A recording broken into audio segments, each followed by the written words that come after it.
Šta kažu ostali meštani, je li potrebno da imate 3 crkve u selu?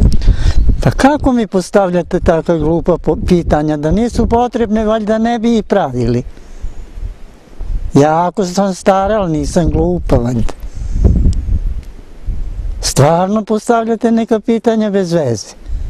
Jer čovek rešio da napravi crkvu, hoće da se pred Boga ipak pokaže na neki način da je hrišćanin i da je čovek. Znamo li 3 crkve u selu? Pa šta bi hteli, da nećete džamiju da napravite? Kako to glupo pitanje postavljaš? Stvarno glupo pitanje. Pa oni gde su tolike džamije, zato smo i povegli i došli ovde, zato što pitate svake gluposti. Svake gluposti pitate, vi tako idete i pitate, ispitujete narod, te može li da živite, može li ovo, pa vi pravite đavole. Jeste.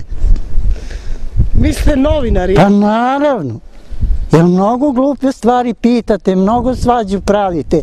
Nešto što jeste, nešto što nije. Nađete po neku budalu i tako vam nešto ispriča i vi posle, ajde molim te miči. Znamo, narod je toliko siromašan i... Pa siromašan naravno, to je dao sigurno neko ko ima, ko nema, on nema odakle da da.